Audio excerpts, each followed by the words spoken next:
नमस्कार साथियों। धरणी गर्भ संभूतम विद्युत कांति समप्रभम कुमारम शक्ति हस्तम तम मंगलम प्रणमाम्यहम्।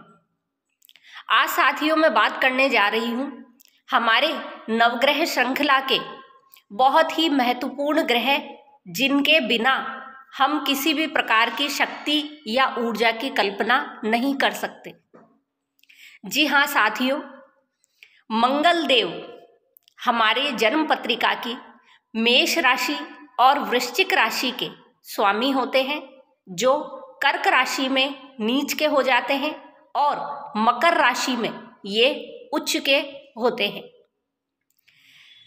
मंगल देव जैसा कि इनके नवग्रह स्तुति में बताया गया है, धरणी गर्भ संभूतम अर्थात जो धरती के गर्भ से उत्पन्न हुए हैं, जिनकी माता ये धरती है, इसलिए मंगल देव जमीन के लैंड के कारक हैं।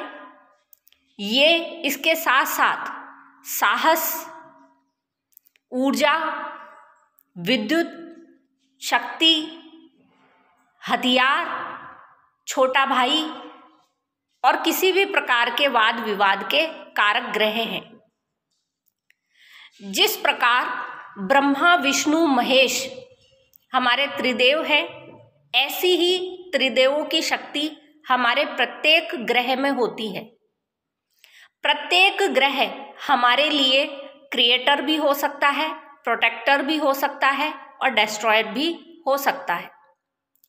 यदि मंगल देव क्रिएशन की फॉर्म में होते हैं तो ये व्यक्ति को ऊर्जावान बना देते हैं। व्यक्ति अपनी ऊर्जा का सकारात्मक उपयोग करता है। यदि ये मंगल देव प्रोटेक्शन की फॉर्म में होते हैं तो ये व्यक्ति को फौजी, सिक्योरिटी गार्ड इत्यादि कामों में लगा देते हैं। और यदि यही मंगल देव अपने डिस्ट्रॉयर फॉर्म में आ जाए, अपने संहारक रूप में आ जाए, तो ये व्यक्ति को एक टेररिस्ट भी, आतंकवादी भी बनाने की क्षमता रखते हैं। हमारी जन्म पत्रिका के 3, 6, 10, 11 भाव को उपचया भाव कहते हैं। अर्थात ये वो भाव है जिनमें जब कभी भी क्रूर ग्रह जैसे मंगल, शनि, राहु, केतु इत्यादि बैठते हैं तो ये अच्छे माने जाते हैं।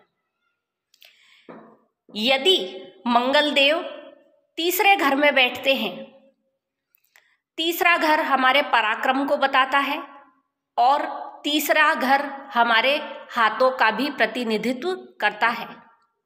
यदि मंगल देव किसी व्यक्ति के तीसरे भाव में बैठते हैं तो ये उसके हाथों में अथाह ऊर्जा दे देते हैं, जिसका उपयोग वो अपने पराक्रम में वृद्धि करने में करता है। यदि किसी व्यक्ति के छठे भाव में मंगल देव बैठ जाते हैं तो ये उसके शत्रुओं से उसे लड़ने के लिए ऊर्जा देते हैं।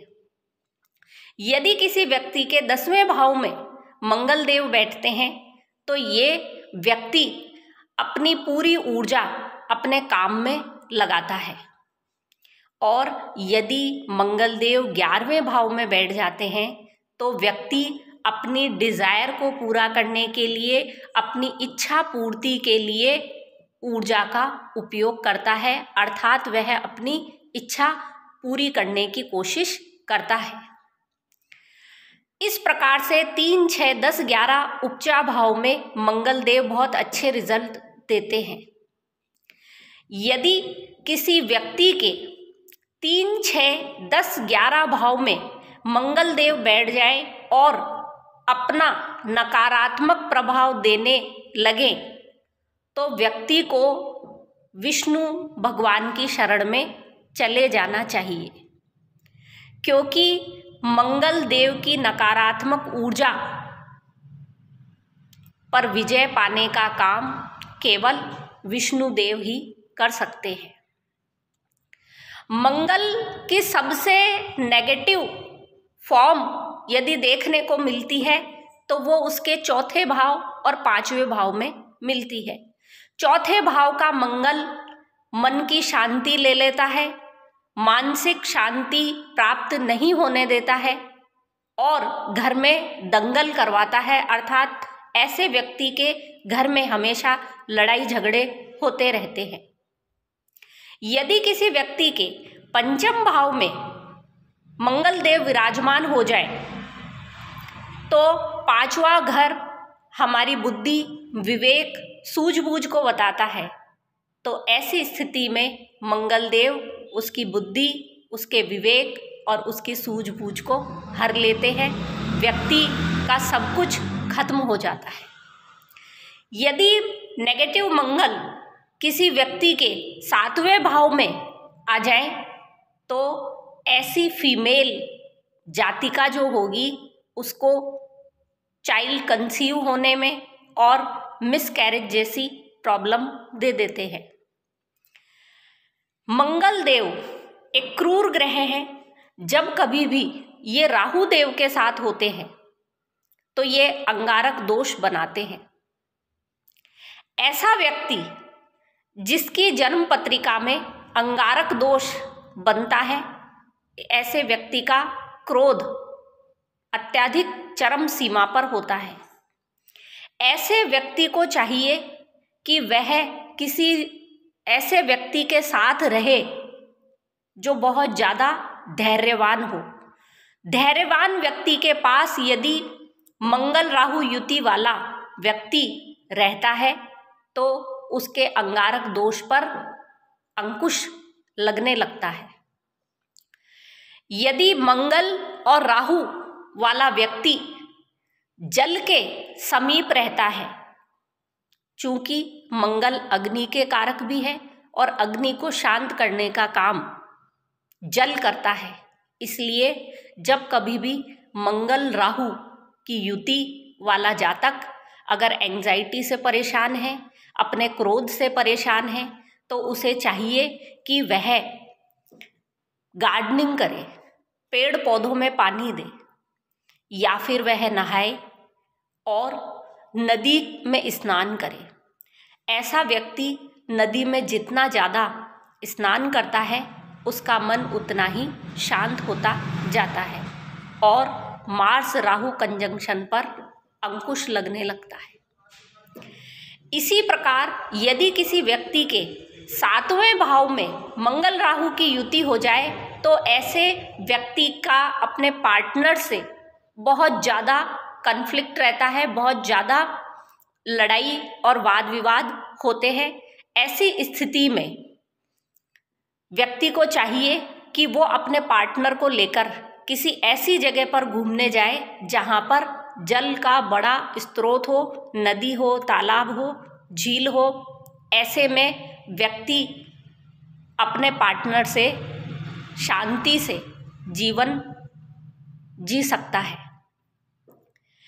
यदि मंगल राहु की युति, चूंकि मंगल और राहु दोनों तमोगुणी प्लैनेट्स हैं, ग्रह हैं, ऐसे व्यक्ति जितना अधिक मांस, मदिरा, लहसुन, प्याज का सेवन करते हैं, इनका तमोगुण बढ़ता जाता है।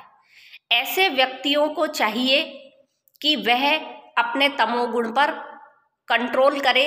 इसके लिए इन्हें प्याज, लहसुन, मांस, मदिरा आदि का सेवन नहीं करना चाहिए, क्योंकि तमोगुण पर विजय पाने का काम केवल सतोगुण ही कर सकता है।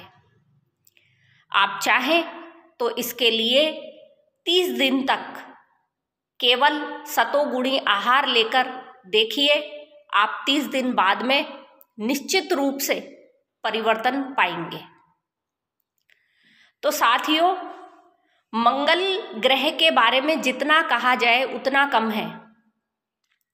मंगल देव हमारे घरों में आने वाली विद्युत, क्योंकि जैसा इनकी स्तुति में बताया गया, विद्युत कांति समप्रभम, जो विद्युत की कांति के जैसे हैं, जो बिजली की चमक जैसे हैं, तो हमारे घरों में जो बिजली है, इलेक्ट्रिसिटी है, वो भी मंगल देव के अंडर में ही आती है।